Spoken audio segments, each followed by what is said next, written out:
चलिए आज हम देखेंगे कोशिका के बारे में। ठीक है, तो कोशिका के बारे में हम पढ़ते हैं। ठीक है, कोशिका को इंग्लिश में क्या बोलते हैं? सेल बोलते हैं। ठीक है, लेकिन आपका जीव विज्ञान के अंतर्गत इसका नाम क्या होता है? साइटो नाम होता है। ठीक है, अध्ययन आपका किसके अंतर्गत करते हैं? कोशिका का, तो साइटोलॉजी के अंतर्गत क्या करते हैं? अध्ययन करते हैं। लेकिन अगर मृत कोशिका की खोज की बात करें, रॉबर्ट हुक साहब जो थे, ये मृत कोशिका की खोज किया था सन 1665 ईस्वी में इन्होंने किया था। ठीक है, तो मृत कोशिका के जनक अगर पूछा जाएगा तो आप क्या लगाएंगे? रॉबर्ट हुक लगाएंगे। ठीक है, लेकिन यहीं पर जीवित कोशिका की बात करें तो जीवित कोशिका की खोज किसने किया था?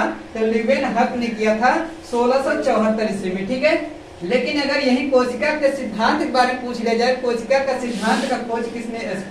सिद्धांत किसने दिया था?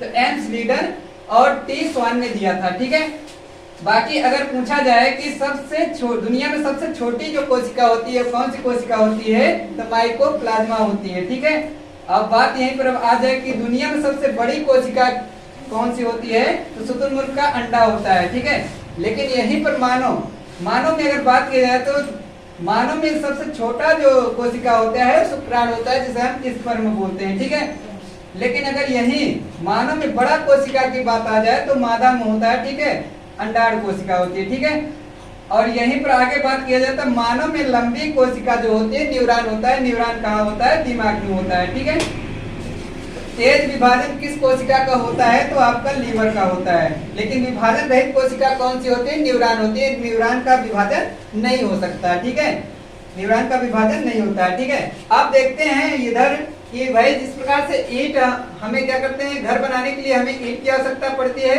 इसी प्रकार से इसमें कोशिका की आवश्यकता पड़ती है। इसमें कई ईंटों से मिलकर हमारा क्या बनता है? दीवार बनता है। ऐसे ही कई कोशिकाओं से मिलकर हमारा ऊतक बनता है। ठीक है, ऐसे ही कई दीवारों से मिलकर हमारा कमरा बनता है। इसी प्रकार से कई ऊतकों से मिलकर हमारा अंग बनता है। इसी प्रकार से कई कमरा मिलकर हमारा घर का निर्माण होता है। इसी प्रकार से कई अंग मिलकर हमारा शरीर का निर्माण बनता है। ठीक है, निर्माण होता है। मतलब कोशिका आपका झिल्ली जैसा होती है। ठीक है, मृत कोशिका की खोज किसने किया था? रॉबर्ट हुक ने किया था।